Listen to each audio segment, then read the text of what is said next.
man. It's been a while since we've heard this. A while. Yeah. Been a while. It's been a while. No, we're not singing any Stained over this. That's just wrong. In fact, I kind of almost forgot that we had this funky new intro. I did too. I was like, what is this? It's our new intro. Yeah, it's the new intro for 2024, but we're here and man, welcome everybody to the next installment, the latest installment, latest being, it's only about 2 months late, of the Geeking Squad podcast. I'm one of your hosts, Larry Roberts. Over here to my right is my companion here on the show. She's my bud. We're bros. We're buds. What's up, dude? Sup, bro? I'm Megan Guest. And yeah, we're a little delirious because we're both like kind of sick. You're getting We're all over drugged up. Like, hey, yeah, you're going. You're getting over being sick. I am, yes. And I'm getting you're sick. getting it, yeah. So we'll see how this goes. But yeah, on this show, we it's just kind of a catch-all of pop culture stuff that we are talking about online, especially in the Geeking Squad group on Facebook, which is free and open to anyone to join as long as you're not a jerk. We don't talk politics. We don't talk religion. Yes, exactly. We don't need any of that stuff. We're going to get enough of that baloney this year, let me tell you. Yeah. We're going to need... Buckle down, everybody. It's yeah, gonna be a wild ride. We're going to We need this distraction. Exactly. So, but yeah, without any further ado, we're going to get into our first section where we talk about a bunch of the new stuff that's going on in media. So new TV shows and movies and different things that are going on with all our favorite geeky topics. And we like to put them in a category called... What's shaking, bacon? Yep, it's the old What's Shakin' Bacon segment. So, yeah, we got a lot of catching up to do here. 2 big anniversaries just passed recently. There have been a bunch of anniversaries, I'm sure, in the last couple of months, but there's 2 that I really wanted to bring up. One of them came at the end of January, specifically on January 27th. It was the 50th anniversary of Dungeons and Dragons. Wow, that's insane. It's that old. Yeah, I associate it with being like a 1980s thing. Right. But no, it started in 1974. I think it really caught on by in the 80s. The start of the 80s, yeah. And then there was that whole, it fell prey to that whole satanic panic thing that was going on in the 80s when everybody was worried that everything was satanic. It's different. And, yeah, exactly. They're like, oh, it's getting my kids to talk about demons and spells and black magic. And it's just a game. Mm-hmm. It's literally just a game. This is no different than... Snow White or any of those kind of things, but all the Disneys. Yeah, people get worked up about this kind of stuff, and they still do. You see people now freaking out about Harry Potter and all that kind of stuff. There's always some kind of controversy, but yeah, so Dungeons and Dragons has been around for 50 years. So there are literally like grandparents out there that play or used to play Dungeons and Dragons. Actually, I'm sure there's a lot that still do play Dungeons and Dragons. I'm sure. It's still really popular. Mm-hmm. It's way popular now. Yeah, it's not as stigmatized, like, oh, that's dorky or whatever. Oh, it's just flat out cool now. Oh, yeah, everybody plays it. Yeah, I mean, there's tons of adults that play this, even like well-known ones. Guys like Todd Stashwick, who played, what was his name? Captain Shaw. Yes. Yeah, that was one of our favorite characters on Star Trek Picard. Yeah, he's like a really, really big gamer guy like that. So, yeah, it's really cool that it's gotten past the stigma and that so many people are into that stuff. We're going to be involved in a really cool gaming thing coming up in just a few weeks, actually. Yeah, exactly. I'm very excited. Yeah, it's Region Con. It's Region Con 2024 in Maryville, Indiana. Yeah. You should be there. Yeah, exactly. If you want more info about that, drop us a line or come check it out on Facebook and everything. But we were there last year. I was not there, but you and... I was. Yeah, you and Matt. Right, and our buddy Matt Valukas were there, and I will be there this year. So, and I think Matt's going to be there too, so it should be all 3 of us. All hands on deck. Yeah, exactly. On deck, as in like a gamer deck, like a magic deck. Something like that. We're going to put all our hands on that kind of deck, a card deck? No? Okay. You were supposed to roll with it. Okay. Anyway. You mean rolling dice in a game? Yes, exactly. See, I'm trying. You're the one that's like the queen of the puns and all that stuff, and I'm trying to throw those out there, and you're just not. You're not rolling with me here. Not rolling. I'm sorry. Yeah, exactly. I'm leaving you hanging. Exactly. But anyway, so yeah, that was really cool. And another cool anniversary is another 50th anniversary, actually. February 18th, 1974 was the debut release of the band Kiss. Everybody that knows me knows that I'm a huge Kiss fan. You like Kiss too. I do. And wow, like what an influential album. I know people are divided on it, and some people sit there and say, oh, they were no good, or they can't play, or they were all image, or whatever. Well, you can think whatever you want, but one thing you cannot deny is that Kiss had a huge influence on all kinds of things in pop culture. I mean, they've influenced obviously other musicians, but they've influenced writers and actors and all sorts of stuff. Like, they had a huge influence, and it all goes back to that debut album that came out in 1974. And what's interesting about that album in particular is it didn't like take the world by storm when it came out. It wasn't like a huge success or something like that. It wasn't like slow build. Yeah, it wasn't like the first, Boston album or the first Van Halen album or one of or Nirvana or something like that. Like it wasn't like a huge explosion. It took a while. I think that album took years before it finally went platinum. But what's interesting is those songs on that album are largely the ones that they were most well known for, because that album had Strutter, Deuce, Cold Gin, Firehouse, Black Diamond. I mean, those 5 songs right there got played right up till the very end of the band's career. Mm-hmm. Like they were their signature songs, and they were all there on that first album. So yeah, anyway, I think they came out swinging personally, but some people didn't care for the album. A lot of the album that made Kiss really break through was Kiss Alive, the one they put out a few years later that was actually their 4th album. Their first 3 studio albums did not do very well at all. It was the live album. They're known as sounding great live, and the studio albums were just kind of so-so. Oh, okay.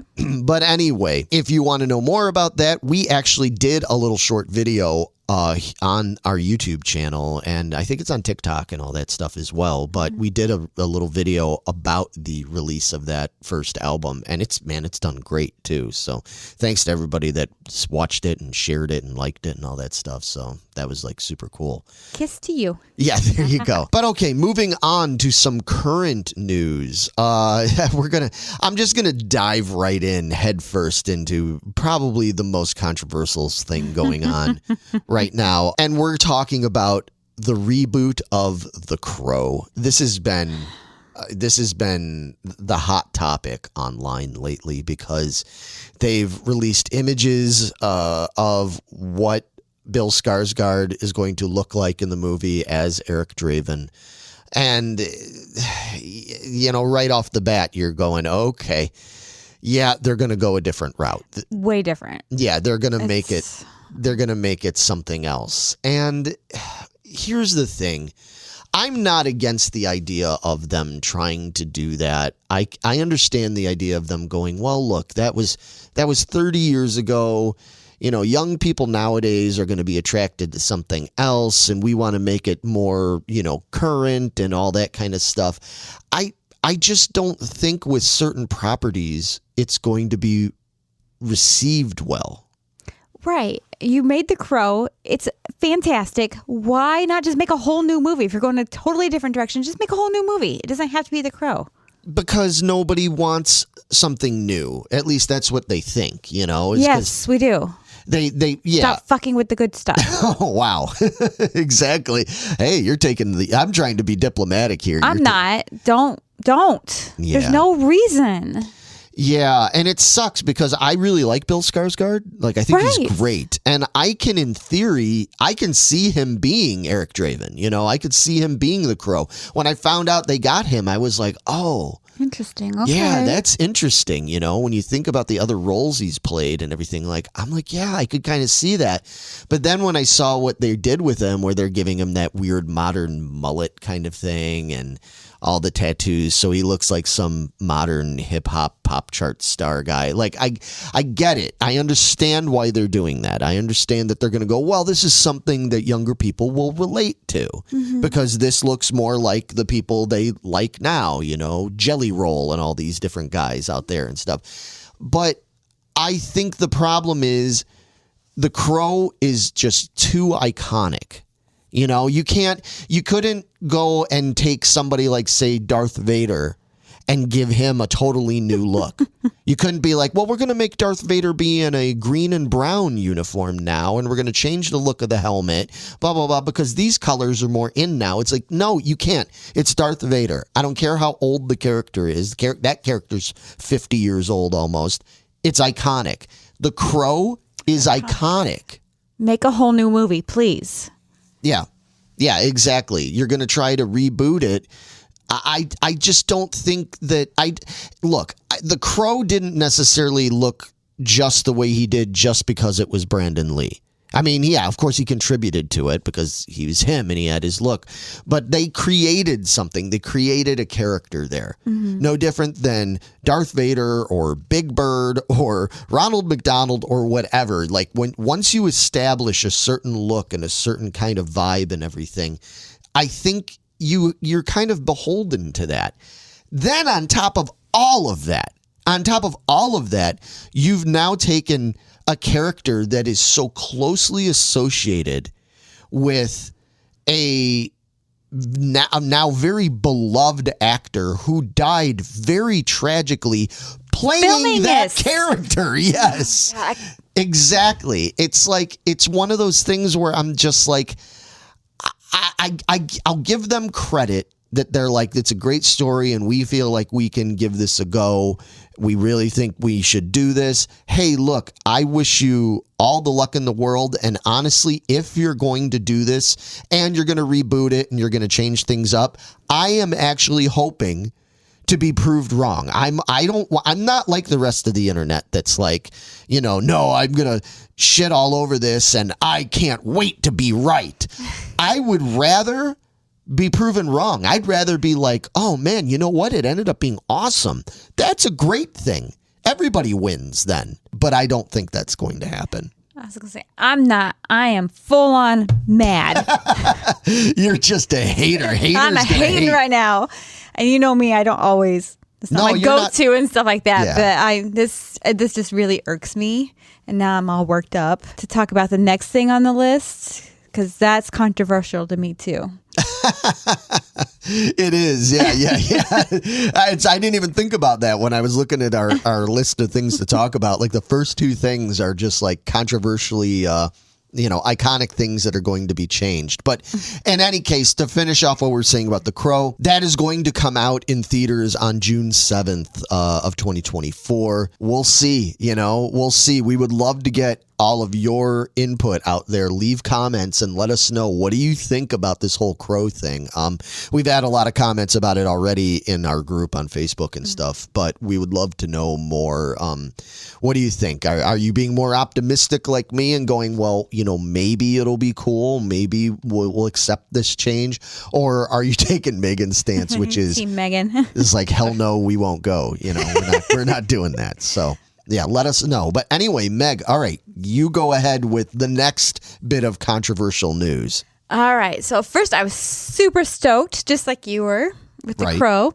Taco Bell and Salt and Straw ice cream have partnered together to bring back the Choco Taco. Yeah, that sounds like right up your alley. It is totally up my alley. I'm a Taco Bell junkie. The co-founder of the Salt and Straw, Tyler Malik, I'm going to guess. Malik, I think. Malik? Yeah, I think it's Malik. Revealed the collaboration with Taco Bell's Live Moss live event that they do. Right. And so this new version, there's my issue number one. Yeah, it's got to be a new version. Why can't you just give us the good old Klondike version? But new version will include a hand-pressed waffle cone filled with cinnamon ancho, ice cream, then dipped in chocolate. Got me so far.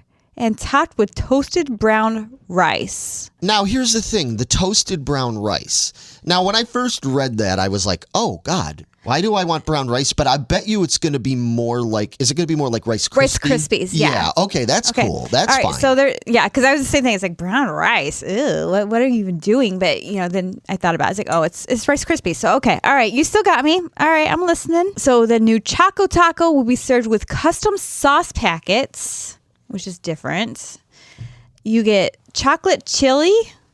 Okay. Okay. Cinnamon wild berry. Okay. And mango jalapeno. Yeah. So you could literally have one of those if the berries don't have seeds in them. I mean, that's all the choices we get. Yeah, as far as I go, it's like I'm so limited because I can't eat spicy stuff because of health reasons. So I miss out on so many of these things, but yeah, I mean, people like spicy stuff. They love chili. They love, jalapeno. They love all that stuff. So, this might go over well. Yeah, we'll see. But it does have a cheesecake dip as an option as well. So I love some cheesecake. Yeah. So I'm down for that. So, yeah, I don't know. I just want the Klondike version back. It was around for 40 years. Why do we need to change it? Just bring back the good old chocolatey version of it. Yeah. Yeah, but we've talked about this before. This is a problem. It's a problem not only in movies and stuff, but it's a problem when it comes to any corporate entity, whether it's a McDonald's or a Taco Bell or it's Disney or Marvel or whatever. They have this thing where they're like, well, we can't just redo something. Like, we have to make it new. We have to make it different. And to a point, I agree with them.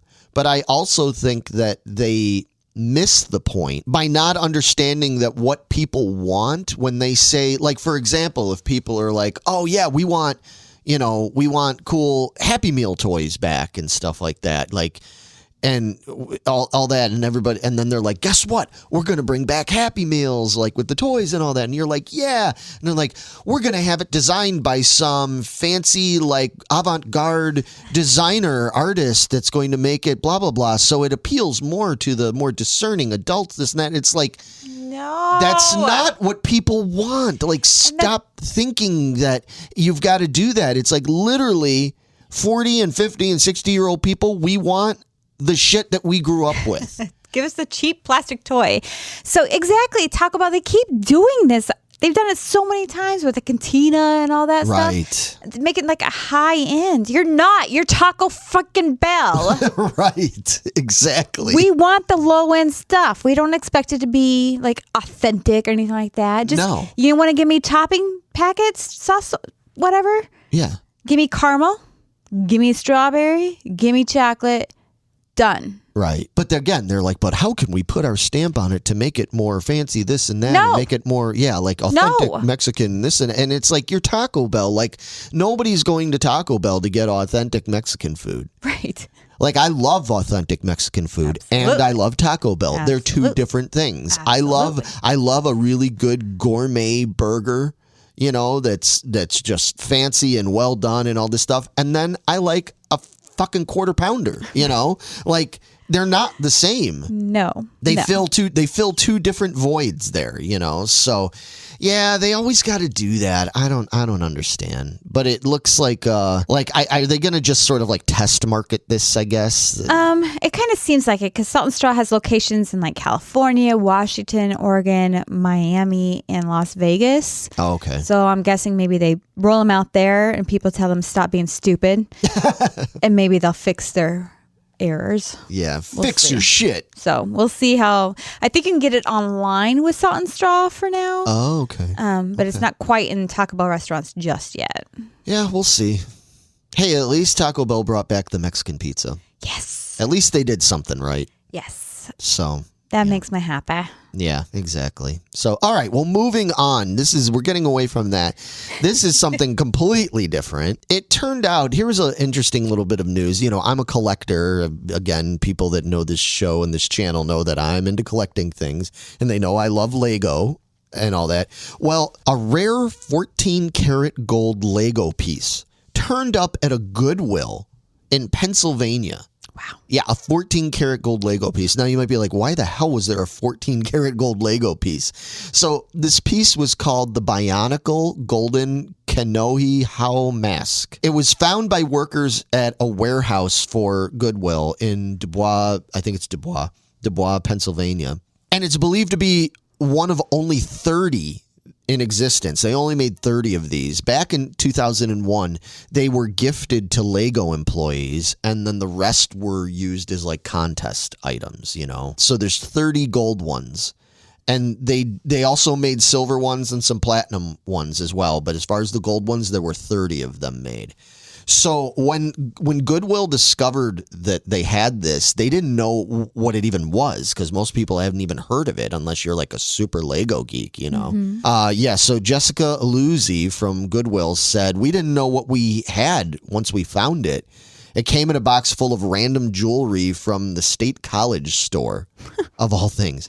So it had already been processed through the donations there and everything. When they discovered what they'd had, they were pretty shocked about it, and they realized how unique it was. So now what they're going to do is they decided that they were going to auction it online. They had received a bid at one point for $33,000, but go figure, just like on freaking eBay, that bidder did not come through. They didn't pay up. Yeah, so they ended up having to relist it, and it did finally end. Now, I don't know if, I'm assuming, because I haven't heard anything more, I don't know if this was finally done and the transaction was completed and everything, but the auction did end at $18,000, $18,101. That's a heck of a find right there. Yeah. For a little Lego piece. Yeah. That's insane. If I'm paying $18,000, it better be a real gold brick. You know? Right? I don't want just a little Lego piece. What I'm going to use it with? Yeah. I need the rest of the set now. Yeah. I don't think insane. Yeah, I don't think you're supposed to use it. Oh, I'm using it. I'm paying $18,000 for it. I'm using it. Yeah, I could just see that. I could see you buying that, and then I come over and you've got like the Indiana Jones Lego set up, and you've got Indy there like with the sandbag in his little Lego hand, and then you've got the gold brick up on the pedestal, you know. Yep, that's exactly what I'd be doing. You got me pegged right there. Yep, pegged. Oh, you mean like a Lego? Yeah. See, good Lord, we are ridiculous. You started it. This is ridiculous with us with the puns. I apologize, everybody. All right. Well, anyway, moving on. Meg, you've got some Star Trek news for us. I do have some Star Trek news. So season 5 of Discovery is coming, you guys. That's cool. April 4th. I'm so excited. Yeah, very soon, a month away. Yeah, they are, I guess, on journey to find the most important thing in the world, which I can only imagine what that is. They're being very vague about it. It's dangerous in the wrong hands, and so it's probably like the secret to life or something. Oh boy, this is that's all sounding very Star Trek 5 to me, right? And that's not a good thing. No, these guys will fix it, because this show is just phenomenal. I love all these characters. Well, I have to make a confession to everybody out there. I have not watched Star Trek Discovery yet. You got 4 seasons to catch up on real quick. I know. So. I've said it before. I keep meaning to. I'm just busy. Busy. One of these days, I'm going to get caught up on it. Make some time. Just put it on the background, and then you're going to end up hooked on it. You're like, I got to watch it. Yeah. What happens next? So, yeah. Every season is so different. Okay. It keeps you intrigued. So season 5, as usual, has 10 episodes. They already got it listed online with all the titles, and it airs weekly Thursdays on Paramount Plus. Okay, that's cool. Be there or be square. Let's fly. That's her tagline. Okay, be square. You mean like a Lego brick? Yep. I called it back. I brought it back. And he brought it back. Full circle. Oh, boy. Anyway, moving on. More Star Trek news. We got a lot of Star Trek here. We got a lot of Star Trek. So Star Trek Section 31, which also hails back to Discovery, and I think Deep Space Nine, too, from what I understand. Oh, okay. Is going to be an original Star Trek movie. Oh. So that has started production, and it's going to, I believe, stream on Paramount Plus. Okay, so they're not going to even bother with the theater. The theater, that's a shame too. Yeah, it is. Maybe select theaters. They should maybe. Do. You never know. See. But it should be directed by, oh my gosh, I'm going to butcher this. Olatunde Osunsanmi. Olatunde Osunsanmi. Written by Craig Sweeney. And of course, it's going to star Michelle Yeoh. Yeah, that's cool. Who's reprising her role as Emperor Philippa Georgiou. Yeah. So, and she's a force to be reckoned with. Oh, yeah. So she's Emperor Philippa Georgiou is from like a mirror universe. Picture that. Okay. So she's the badass one. Okay. Questionable morals and all that, right? And last we heard from her is she was with Star Trek Discovery. They went to the future. She went with them. And because she's from the mirror universe, the alternate reality, that she couldn't maintain herself, her composure or whatever. Okay. So they had to find a way to send her back to the past. And that's last we heard of her. So I'm curious to see how they explain her getting into Section 31. And she's basically had to rebuild her life now for a third time. I'm very excited to see where this takes us. And Section 31, if you don't know, is like kind of like the CIA. It's a covert operation, part of Starfleet, Federation of Planets. And if I remember correctly, it was kind of questionable. It was like, are they really good, or do they have alternate just like the CIA? Just like the CIA, exactly. Yeah. And so for Georgiou to be a part of it makes complete sense. So I'm stoked. I really am excited to see where this takes us. Yeah. Yeah, so. I'll be interested. Yeah, once I get caught up, I need to get caught up so I can watch this movie and understand what the hell's going on. Yeah, like, who is this again? What is it? It's like, I need you to stop talking so I can pay attention. Yeah, exactly. Well, one show that I did watch, I watched all of it, and we talked about all of it on our channel here, was Star Trek Picard. And recently, they were a part of the Saturn Awards, and they apparently dominated. Wow, that's awesome. Yeah, they dominated. The third season picked up 4 awards. Wow. And Star Trek Strange New Worlds also won some awards. And the cast of Star Trek The Next Generation picked up a special award. As they should. Yeah, so Trek just took over the Saturn Awards, which is awesome. Because it's in space. It's in Saturn. Wow. So Star Trek Picard, they had 7 nominations that they started with, and they came away with 4 wins. It actually, and was funny because at times it actually competed against other Star Trek properties and stuff like that. It beat Star Trek Strange New Worlds. That's crazy. As well as Star Wars Andor, Foundation, The Mandalorian, and Silo. Wow. And that was for Best Science Fiction Television Series.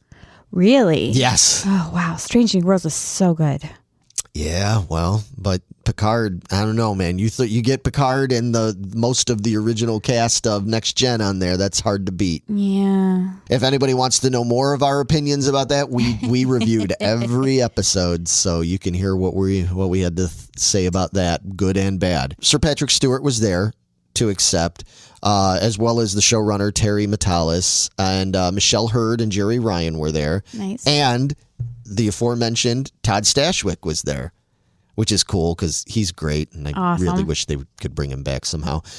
Brett Spiner was there, Michael Dorn, and Marina Sirtis. Paul Wesley won the Soul Saturn Award for Star Trek Strange New Worlds. He picked it up for Best Guest Star because he played James T. Kirk. I did not see that, so I'm not aware. Oh, yeah, he was really good. Was he? Yeah. Oh, man, yeah. See, I got to get caught up on this. He won over Amanda Plummer from Picard. Thank goodness. Good Lord, because I like Amanda Plummer, but oh my God, she was so aggravating on Picard. Anyway, but yeah, beat a bunch of other people from The Mandalorian, from The Last of Us, even beat Andy Serkis from Andor and Catherine Zeta-Jones. Wow, that's a hell of a win. Star Trek Lower Decks was actually nominated for Best Animated Television Series, but they lost to Star Wars The Bad Batch, which kind of figures because Bad Batch is very popular. So we only watched a little bit of that Lower Decks, and Yeah, I tried again. I'm having such a hard time getting into that one. Yeah, and I see. And it's so popular. Yeah, I see and people I that want to love it, and I don't know what my problem is. Star Trek The Motion Picture, the director's edition, was up for the best 4K home media release. But the award went to John Wick Chapter 4. I haven't seen any of the John Wick movies. I know everybody at home is like, oh my God, Larry, have you seen anything? I haven't seen that one either. So. Yeah, but nothing against John Wick, but man, I'm kind of always having to be a little bit of the outsider. I love Star Trek The Motion Picture. I love it. The director's edition is awesome. My vote would have gone to that. Nothing against Keanu and John Wick, because I'm sure it's great. But anyway, the cast of Star Trek The Next Generation were presented with a special Lifetime Achievement Award, which was announced ahead of the show, and producer Kevin Feige presented it to them. And the award went to, of course, Patrick Stewart, Brent Spiner, Marina Sirtis, Gates McFadden, Michael Dorn, and Will Wheaton, who were all at the event. They were all there, which is really cool. LeVar Burton and Jonathan Frakes were not there because they had filming conflicts and stuff, doing other stuff. All right, well, moving on. Let's hear from our sponsors. We want to hear a little bit here from the PFPN. We are a part of the Prescribed Films Podcast Network. And when that's done and we get back, we're going to get into a little squad talk. So here we go.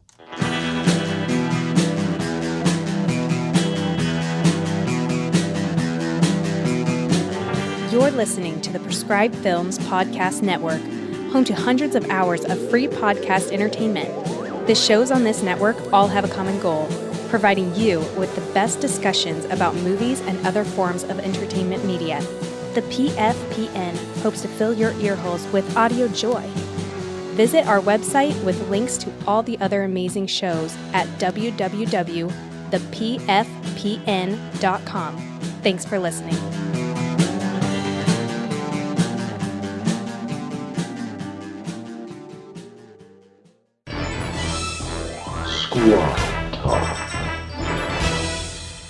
All right, we are back, and we are here for a little bit of that smooth old squad talk. This time, you know what? We're not really even going to get into any kind of serious debate kind of stuff. We covered a little bit of that in our What's Shakin' Bacon. You know, we got a little intense there with some of the topics and everything. So we're gonna pass on that now. We're gonna do squad talk to kind of lighten things up, because what we do in the squad talk section is we focus specifically on things that are squad specific from our group, the Geeking Squad group.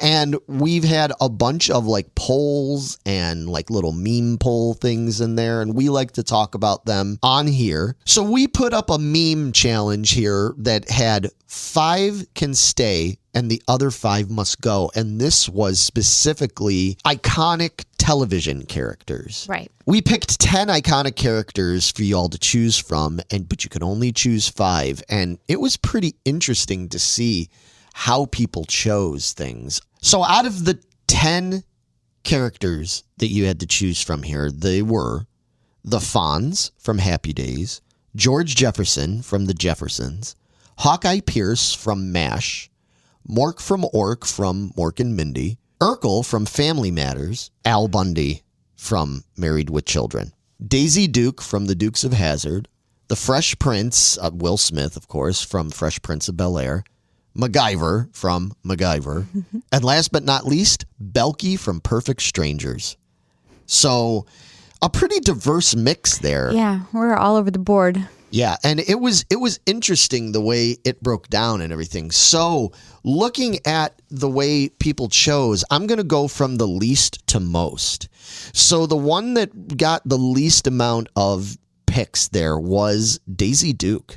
That surprised me. Yeah, I was really kind of surprised by that. Maybe there was just too much of a generation gap, because like people that are my age, especially boys that are my age, we grew up being quite fond of Daisy Duke. Daisy Duke was an important moment in a young boy's life. You know, a lot of us had Daisy Duke posters on our walls and stuff like that. And she was just a cool character. Like Daisy Duke was, you know, obviously Catherine Bach was, you know, gorgeous, but she was also an ass kicker. Yeah, she was not one to be messed with. No, she didn't take any guff, so she wasn't just some damsel in distress, and that made her really cool. So I thought she'd do better, but she came in last.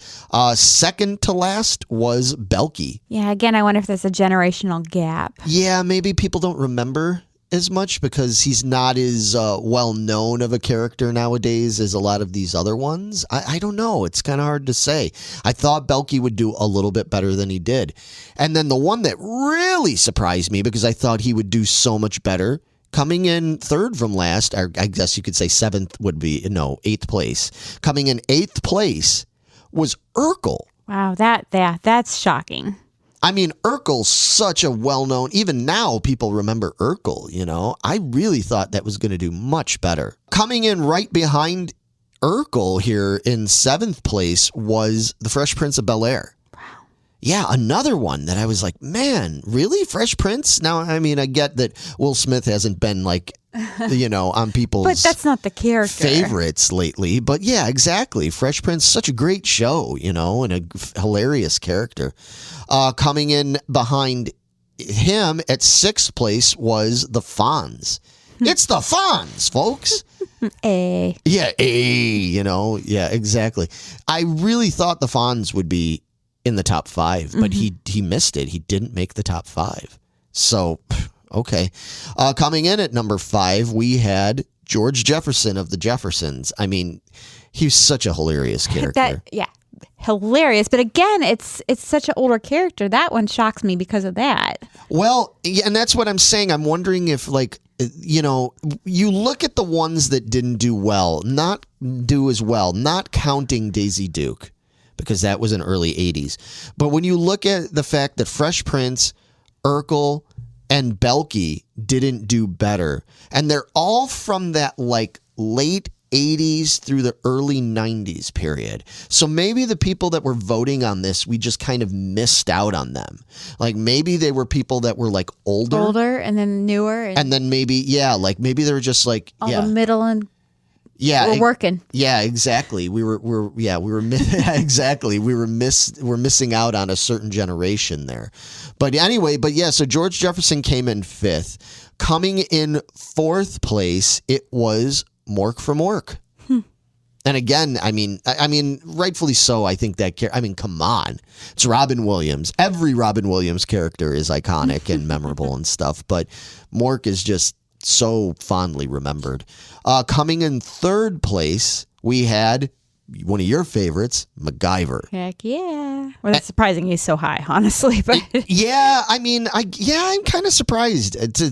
I like MacGyver, but the idea that he beat out people like Mork and the Fonz and stuff like that, I did not see that coming. So looking at the top 2, they were very close. And when I look at because we did a poll in the squad, but we also did one on YouTube itself. And it came in very close with the top 2. Coming in 2nd place was Hawkeye Pierce from MASH. That's surprising he was so high. Again. I know. A great character. I love him. Yeah, I love MASH, but that's not one that I would have thought was so iconic that it would have beat out some of these other characters. Yeah. And then on top of it, the number 1 character, the one that everybody voted as being the most iconic, the best loved, the best remembered, was Al Bundy. Which you hate. Yeah, I am not a Married with Children fan, although I enjoy it and I can understand why he's up there. Yeah, I really liked Peg. I liked the girls on there, but I thought they were funny and they're awesome actresses. I loved Peg and I loved Christina Applegate. She was Kelly Bundy. Christina Applegate's just an awesome actress, is a favorite of mine. So yeah, if it would have been Kelly Bundy, I would have probably put her in my top 5. But Al Bundy, I could do without Al. So anyway, that was what all of you voted. So then it comes down to, because we didn't answer this, we have to pick ours. So what would you say was your top 5? 5 stay, 5 go. I mean, I absolutely have to pick MacGyver. Of course. And Urkel. Okay, I mean, MacGyver top and two Urkel. right there. Yeah. Okay. This is where it gets hard from here. I want to pick Fresh Prince of Bel-Air. Okay. I really enjoyed him. Okay. Serious and funny and silly. Sure. I love the whole show. I kind of want to go George Jefferson. Okay. He cracked me up. It's just like a real world person just living life, and he's so funny. Okay. Who do I got left? You got one more. I mean, I want to go Al Bundy because just the situations he gets himself into crack me up. So. Okay. All right. So yours were George Jefferson, Al Bundy, Fresh Prince, MacGyver, and Urkel. Yes. That's your 5. Okay. That is completely different than my 5. I can tell you that right now. I figured. So I have these in no particular order. Okay. But the 5 I would keep are the fucking Fonz. It's the Fonz, man. I knew you were going to pick him. I don't care if he jumped the shark. I don't care that he jumped the shark. I don't care that he is the actual character that caused the term jump the shark and everything. When I was a kid, I was excited that he jumped the shark, all right? Sure. You know, but I got to go with the Fonz.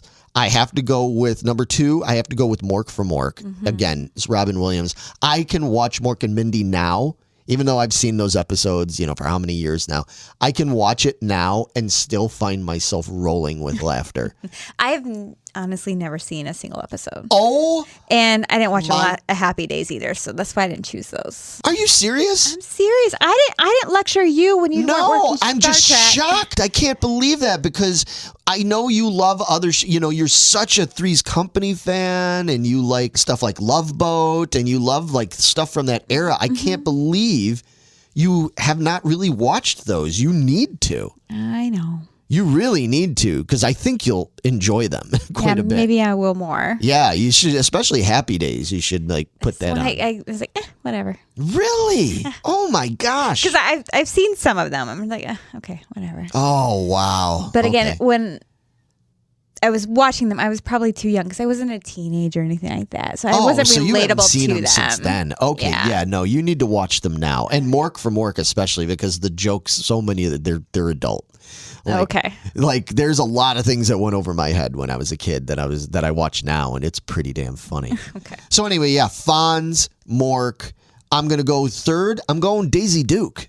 Okay. Man, I got to put Daisy Duke in there. Like I said, she was a badass. I loved the Dukes of Hazzard. That was great. I'm going to go with Hawkeye from MASH because I watched MASH. I've seen every episode of MASH multiple times, I think. And just what a unique original character that was at the time, like Alan Alda just killed it with that. And then I've got 5th. 5th, wow. I think I'm going to go with Urkel. Nice. I'm going to go with Urkel, even though I wasn't a big, you were a big fan of Family Matters and yes. stuff. I only watched it intermittently. I saw it sometimes, but I have to admit that character is hilarious. And Jaleel did such an incredible job acting that. And then when he would do his became Steven. Yeah, when he was his alter ego and stuff. Stefan. Stefan. Yeah, when he would go back and forth with that. That was serious acting chops for that guy. And it was hilarious and stuff. So I'm going to give it to Urkel. So that's going to be my 5. All right. So we appreciate everybody that participated in that. And even though you all picked Al Bundy as number 1.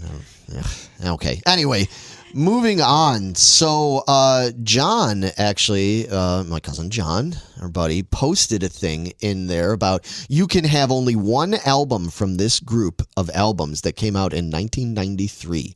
That was an important year for music for a lot of people and stuff. And it was an interesting one because these aren't necessarily the most obvious albums, I guess you could pick out there. It's not like it's a big album like Nirvana Nevermind or Pearl Jam 10 or something like that. These are no. The answers that we got in the group on this were pretty interesting and diverse. So the 6 that you got to choose from was Tom Petty's Greatest Hits, Pearl Jam Versus, Candlebox's self-titled album, Nirvana in Utero, Collective Soul, Hints, Allegations, and Things Left Unsaid, and Aerosmith, Get a Grip. So this is actually a really tough one for me because I can say honestly, to various levels, I like every one of these albums.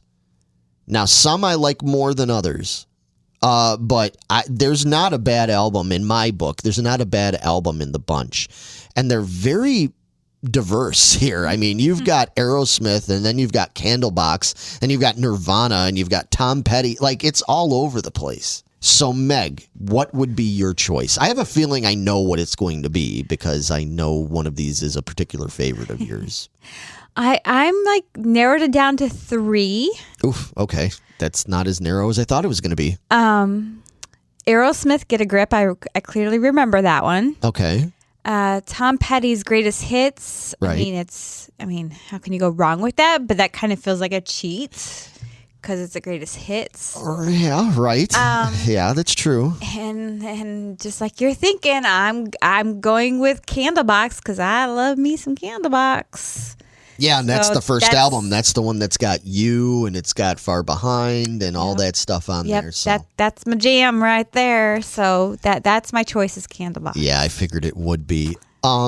Yeah, I like that record a lot. That's not going to be my choice, though. To be honest with you, I'm not familiar enough with the entire album to be able to choose it. You know what I mean? I've heard it, but it's not one I've listened to a lot. Aerosmith, Get a Grip. That's a great album. There's some great stuff on there, but that wouldn't even be in the top 5 of my favorite Aerosmith albums. I'm an older school Aerosmith guy, even though I do like their 90s stuff. Like, I think they did some great stuff. But I think I can pass on Get a Grip as a whole album. Pearl Jam Versus, really, really good album. I think I prefer the previous album. I prefer 10, and I prefer Vitalogy, the album that came after it, more than Versus. So I'm going to use that as excluding Versus from it. Collective Soul, Hints, Allegations, and Things Left Unsaid. Great record. Lots of good songs. I even play a couple of them in my cover bands and stuff. Really, really great band. That's a contender. For me, it really, though, comes down to 2 of my favorites. It comes down to Tom Petty's Greatest Hits and Nirvana in Utero. Now, here's where it gets interesting. Technically, as much as I love Nirvana, and I'm a big Nirvana fan, I'm a bigger Tom Petty fan. Mm-hmm. I love Tom Petty. I love every single song on that Greatest Hits record. However, you just kind of brought something to light in my head with what you said. And it feels unfair having a Greatest Hits go up against a bunch of albums that are not Greatest Hits. They're just, individual albums like that. It's an unfair fight because most of the songs that are on that Greatest Hits records are not they're not from 1993. They're from the 70s and the 80s. Right. How can you put that up against, if you're going to have Tom Petty's Greatest Hits, why couldn't you have Aerosmith's Greatest Hits? Right. Or Candlebox Greatest Hits. Or something. All of them. Pearl Jams, Yep. Come on. Yeah, exactly. So because of that, I feel like Tom Petty's Greatest Hits, I have to disqualify it. Mm-hmm. Even though I love that record and Tom Petty is one of my all-time favorite artists, a huge influence on me. So for me, it really comes down to Nirvana in Utero or the Collective Soul record. And as great as that Collective Soul record is, honestly, there's no contest. Nirvana in Utero, that's an incredible, incredible album. There are songs on that record that genuinely move me, like there's Pennyroyal Tea is one of the greatest Nirvana songs. It's one of the greatest songs ever. Francis Farmer Will Have Her Revenge on Seattle. Oh my God. Like that song, this record has songs that get stuck in my head and it takes days to get them out of there. It's a really raw and a weird record. It's not as catchy and like poppy and whatever you want to call it as Nevermind was, but in a lot of ways I love In Utero even more. So yep, that's my choice. It's Nirvana. Yep. All right, cool. So moving on, the next one we have, this one was titled Choose Your Adventure. And we like Choose Your Adventure. That makes me think of the books. Choose Your Adventure. That's what I thought when you first read it. It's like, what? We could read a book? No, this is, you get to choose which adventure you'd want to go on with these fictional characters. So your choices for choosing your adventure, you can either, and you can only choose one, you can either time travel with Doc Brown from Back to the Future. You can fight crime with Batman. You can train in karate with Mr. Miyagi from Karate Kid. You could learn the Force with Yoda, Star Wars, obviously. You can battle the Nothing in Fantasia, which is from the Neverending Story. Or you can hunt ancient antiquities with Indiana Jones. I think anybody that knows this show and knows Megan can pretty much guess which way she's going to go, because it is like her life's biggest wish to do. You tell the audience. To hunt antiquities with Indiana Jones. Yeah. Sexiness all day. Now, here I was thinking it's because you're so into you're like, I'm into ancient artifacts and archaeology and stuff, but you're just all about hunky Indiana Jones. Watching him do his thing, which happens to be that. Right. Is sexy. I get it. Okay. It's the whole package. It's the whole package. Gotcha. Okay. And watch him be all sweaty running from the bad guys and dodging arrows, chopping off bridges and stuff. Yep. It's not what I thought you were going to say when you're talking about chopping off things. I'm like, ooh. Yep. Without, hands down, anything else can go. I could care less. Okay. I'm hunting antiquities. Okay. Well, for me, this wasn't as easy, just like that last one. This is a little bit tougher. I love Batman. I really like the idea of fighting crime with Batman. That sounds kind of awesome. Training karate with Mr. Miyagi. There's too much painting and sanding of the floor and all that kind of stuff, and waxing the car and wax on, wax off. Yeah, I could probably do without that. Yep. Battle the Nothing in Fantasia. Look, I'm not like a huge Neverending Story fan, but all I know is that all I hear about Neverending Story is just how sad it is and stuff when the horse drowns in the swamp and all that, and that's just too miserable for me. I don't want to go through all that stuff. Plus, he flies around on that thing and flying dog. Yeah, I'm afraid of heights, so that doesn't sound good to me. So for me, it really kind of comes down to learning the Force with Yoda, which is what I figure most people probably figure I would want to do. Or 2 cranky men? No. Wow. Well, both of them. The other one is time travel with Doc Brown. All right, touche. Another old cranky man. Well, he's a little nuts, crazy. Yeah. I'm going to go with time travel with Doc Brown. I could see that. I like the idea of time travel. I want to time travel. I want to go back in time. I want to do that. That sounds awesome to me. I would like to do that. Learning the Force with Yoda could be cool, but there's just too many seagulls involved, those seagulls pecking at your coconut and everything. People are like, what is he talking about? If you don't know, look it up. I said seagulls. Stop it now. Yeah. But anyway, I'm going to time travel with Doc Brown. That's going to be my choice. All right. And then last but not least, we have one last choose thing here. And this one is you get $1 million. It's a lot of money to give up 2 of these foods forever. And this is where it might get a little bit trickier for Megan here, because the 4 foods to choose from, you can only pick 2. You're lucky it's only 2. Not narrowing it down to 1. Tacos, bacon, donuts, or sushi. Narrowing it down to 1 would be easy. Well, it would be tacos. It would be tacos. I mean, okay. Duh. All right, but so narrow. Okay, so we know out of the 4, you're definitely choosing tacos. Absolutely. So what would be the other one that you would save? Bacon, donuts, or sushi? I think donuts need to go. Okay, I kind of figured that. I don't know if I've ever even seen you eat a donut before. They're okay occasionally. Okay. You're probably going to think I'm crazy, but I think I'm going to get rid of bacon. Oh, wow.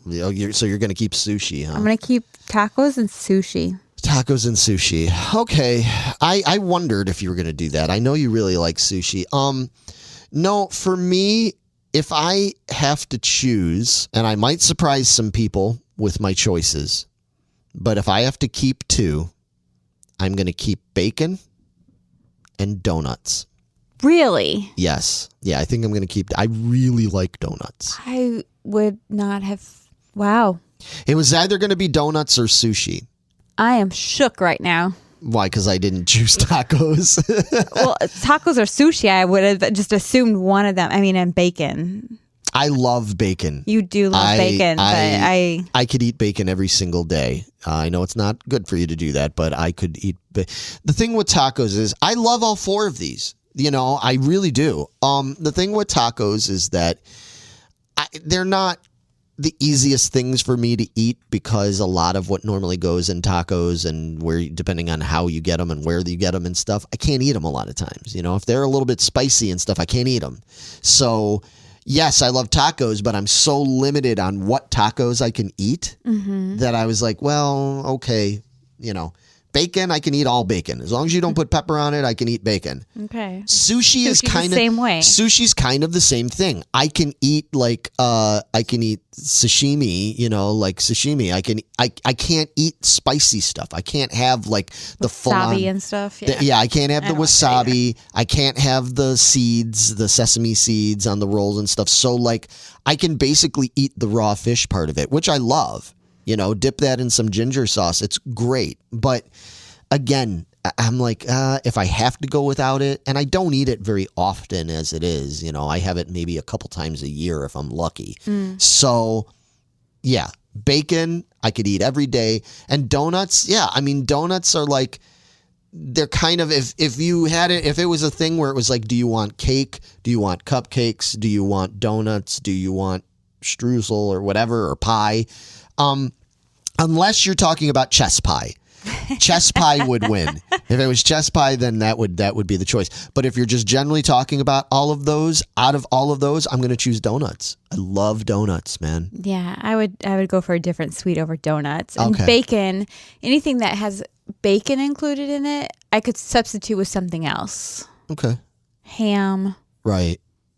Yeah, see, I'll take bacon over ham. Chives on a potato. Right. Yeah, I can substitute that. And then it could be a little too greasy for me sometimes. So yeah, it's never too greasy for me. It probably should be, but it's not. And my stomach doesn't like it. I like it going down. Right. Yeah, I get it. But yeah, no. Yeah, I'm sticking with my bacon and donuts. Then you chose tacos and sushi. Sushi. All right. We are total opposites. I was just going to say that was complete opposite, but all right, cool. Well, we're going into the home stretch, so here we go.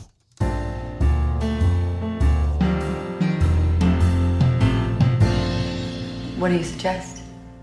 And this is the final segment of the show where we like to suggest things gently to you all to check out. Things that we've been enjoying and getting into.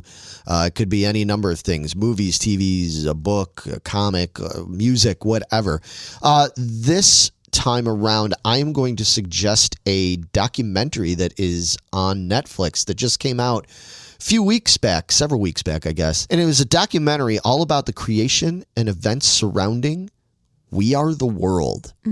So everybody out there, I'm sure most of you probably are at least familiar with the We Are the World song. It was done by USA for Africa. It was done in 1985, and it involved all of the, or not all, but just about all of the biggest pop stars at the time back in the mid-'80s getting together for one night only to go in, and they sort of commandoed it, man. They went in and they did this recording. It was thrown together really quickly.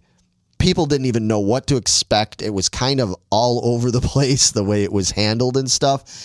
And yet it ended up being this incredible event and this incredible song.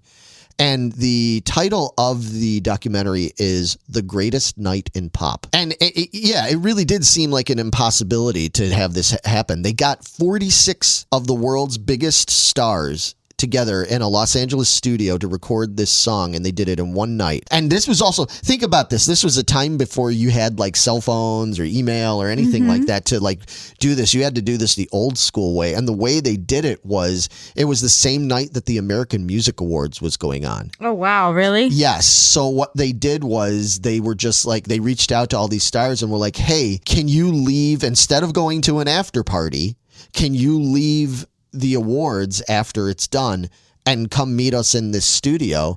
Because it was helmed by Quincy Jones and Lionel Richie, two people that a lot of people, respected and trusted, as well as Michael Jackson had a big hand in it and everything.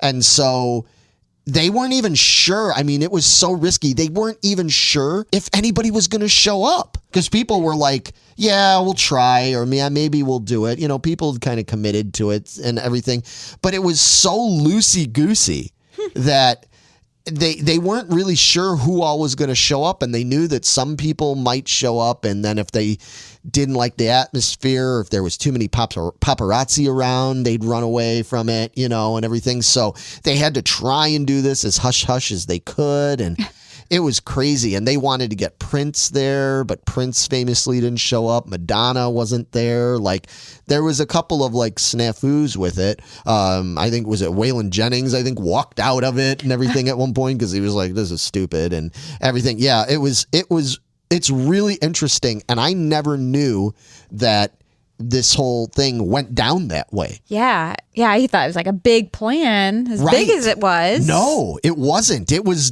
done, like, it was really kind of thrown together just in like the days before, you know, leading up to the event and stuff like that. And they got in there, and like I said, they were practically almost still like arranging the song. They didn't know who was going to sing what part yet. Like, there was so much involved with this. It's a miracle they pulled this off, and they did it in like an overnight session. Like, people were leaving, like sun was up the next morning and stuff. And I think about it now and I'm like, man, with so much like legal technicalities and different egos and things they have to deal with now, plus the fact that social media and all that would find out and interfere with it, and there'd be so much drama and everything, you'd never be able to do this. No, you couldn't pull it off now.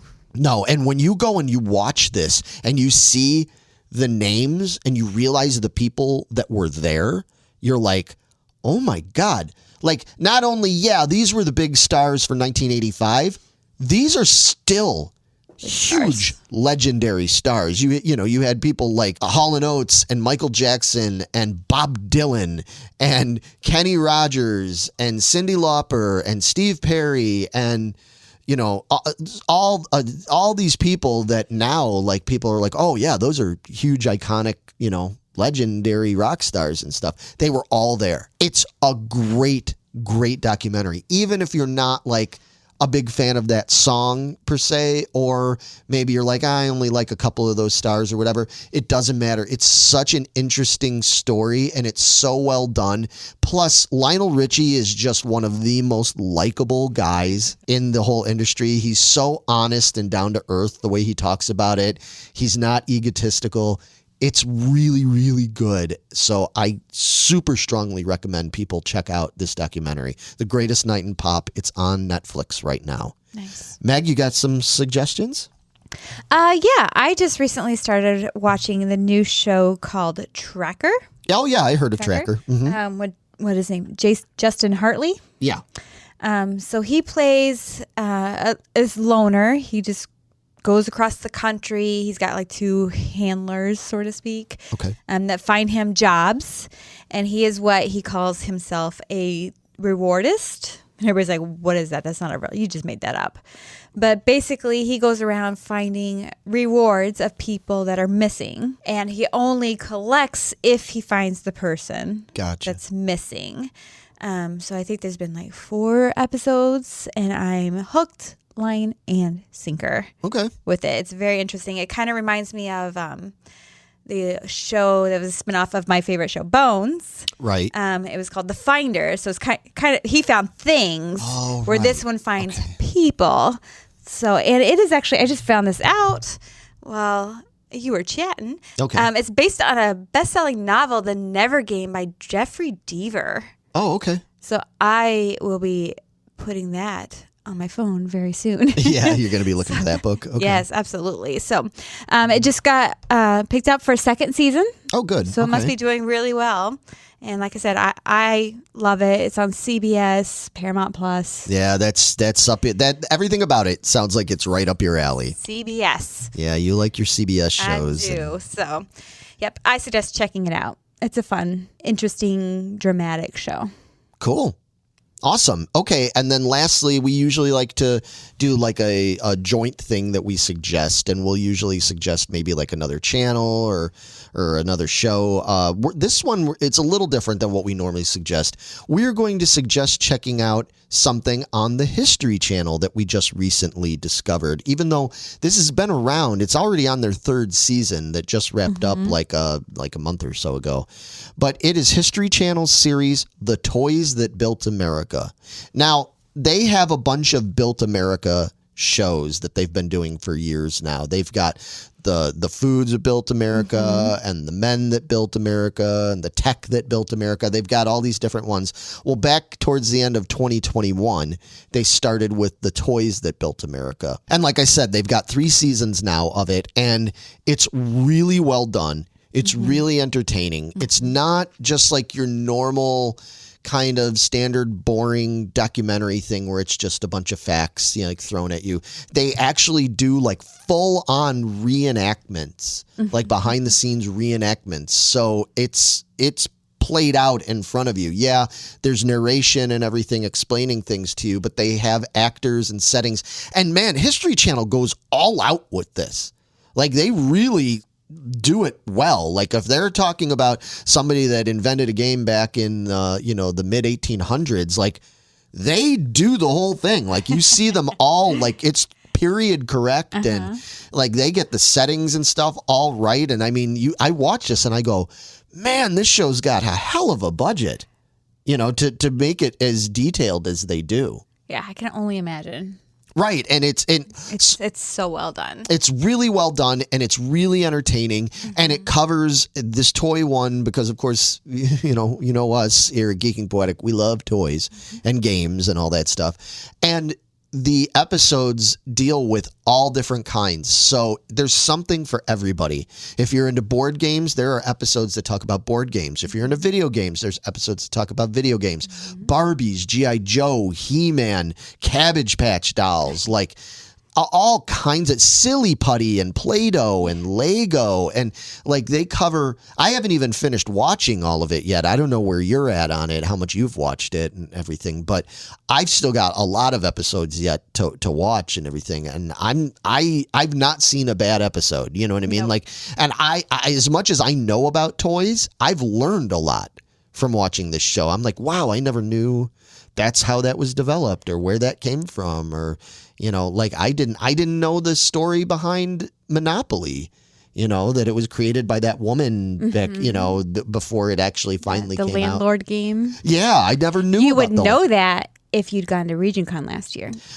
There you go. See? Yeah, it comes right back around to the whole RegionCon thing. Yep. So yeah, exactly. So it's a really, really good show. I haven't seen a lot of people talking about it.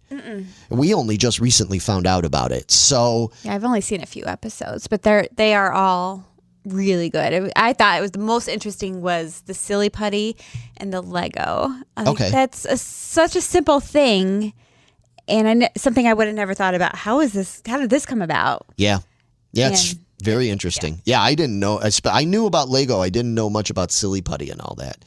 So anyway, yeah, that's our recommendation for you to check out. Check out the Toys That Built America. And if you haven't seen those other ones, like the Foods That Built America, they're all well done like this. Yeah. So go ahead and check those out. And I think that's going to do it for us. This is plenty long enough now. So as usual, I'm always like, we'll do it quicker. No. It's impossible for us. We don't know how to do that. So